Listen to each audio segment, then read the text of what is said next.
Hi there, my name is Derek Stiles. I'm the director of the Center for Communication Enhancement at the Boston Children's Hospital.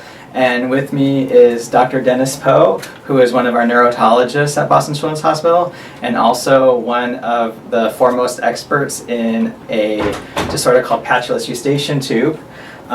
So Dr. Poe, how did you get interested in Eustachian tube and Eustachian tube dysfunctions?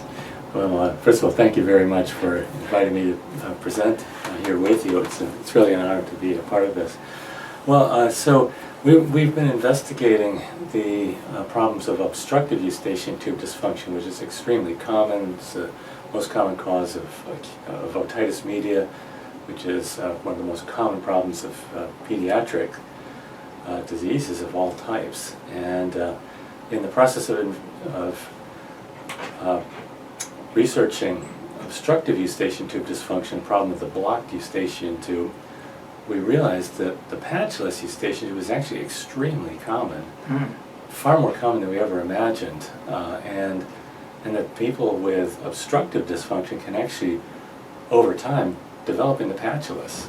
But we've been missing it because the patients just complain that they have a blocked ear, and so we became very interested in trying to sort this out. So what causes Patulous Eustachian tube? So a patulous Eustachian tube, from the word patent, it's a stuck open valve in the Eustachian tube.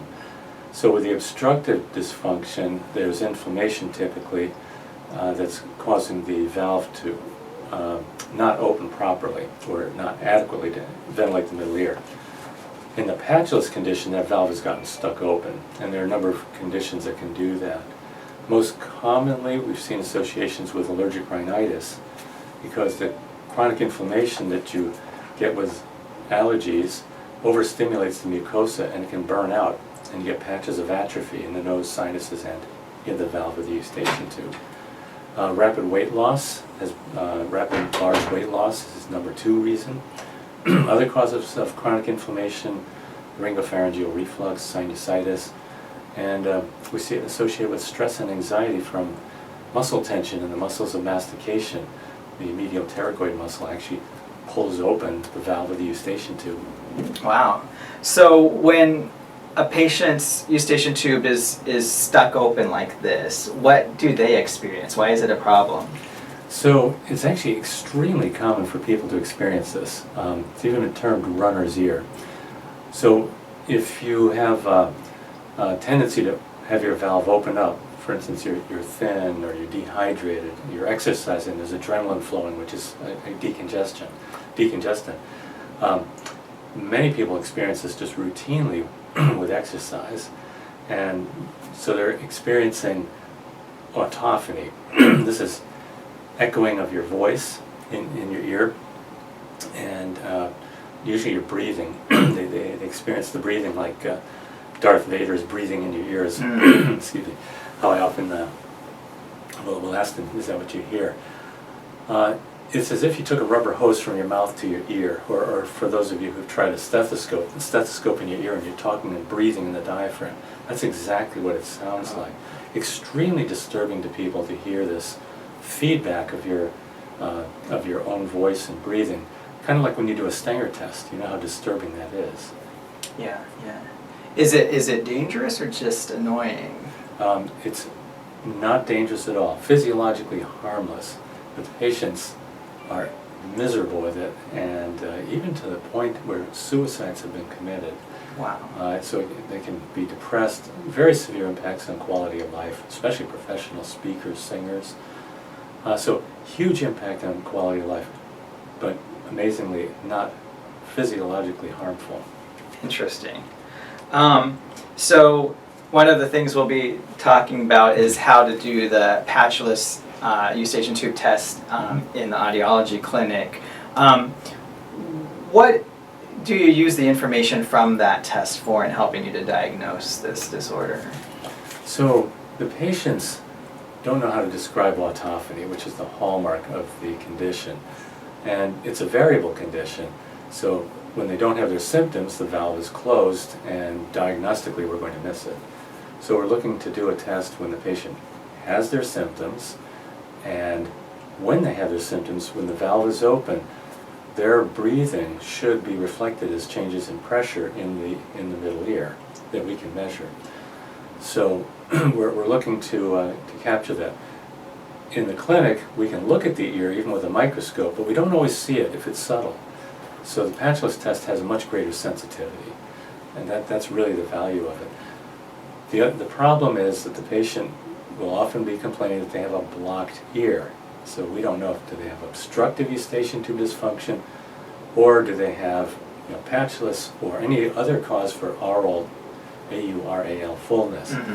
Temporomandibular disorders, otic capsule dehiscence, like semicircular canal dehiscence, even otologic migraine now, endolymphatic hydrops. All of these other conditions, the patients will complain about blocked ears. And so this is an important piece to try and sort of that differential diagnosis, which is a very common complaint. Yeah. Aural fullness is a very common, every day in the office complaint. Wow. Well, the good thing is it's not too hard to do this test, so we'll show you that soon.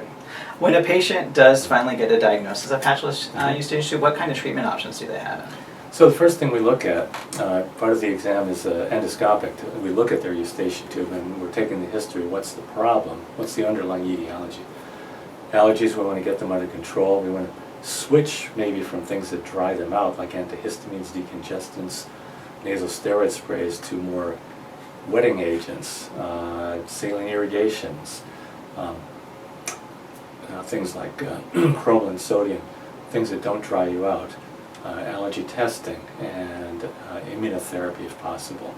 So environmental measures, other strategies, because their conventional strategies may have been making it worse. Really? If it's a rapid weight loss problem, we don't have them try to gain the weight back. It doesn't work. Goes everywhere else. But we do try things like good hydration, avoiding things that dry you out, like caffeine, trying to minimize that. Many of these patients also have muscle tension in their muscles of mastication. We work on relaxation techniques. We send them to oral medicine specialists to work out the tension, the clenching, mouth guards, all of these kinds of things. And then we use wetting agents and topical drops. We teach them how to place drops in the nose of either plain saline or hypertonic saline.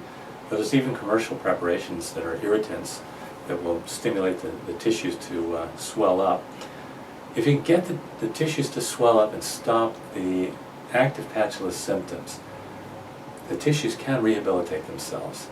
So it's that once you get a patulous valve, the airflow through there is drying it out, making the problem worse. So it gets into this vicious cycle. So if we can interrupt that, then the patient can get the tissues to rehabilitate. Ultimately, if none of those things are working, there are a series of surgical things we can do. What kind of surgical options are there? Well, they're all intended to close the valve in one way or another. It's a plumbing problem, so they range from putting a plumber's shim in there, actually taking an angiocatheter. It's not FDA approved for that, but we can insert different sizes of catheters into the eustachian tube to try to fill the defect without intentionally blocking the eustachian tube completely. Sometimes a tympanostomy tube will help.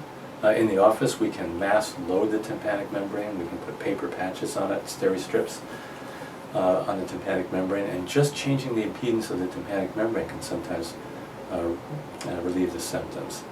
Interesting.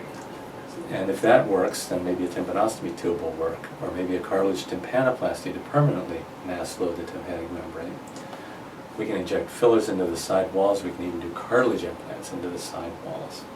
Well, it sounds like there's lots of different options that you could do for a patient then. Absolutely. It's very treatable, but we always start with medical management first, because that works for most people. Oh, that's great. That's great.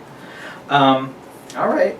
I think that's all the questions I had for you today. Is there anything else that you want us to know about patulous eustachian tube before we... Well, I think the most important thing is that it is extremely common. Actually, studies from a couple of different studies have shown an incidence in the normal population of 7%, which is comparable to the incidence of adults walking around with obstructive eustachian tube dysfunctions, which is 4.5%. Wow. These are big numbers. Now, many of them may be not realizing they have the symptoms, and many of them are not seeking medical attention, or they don't even realize what they have.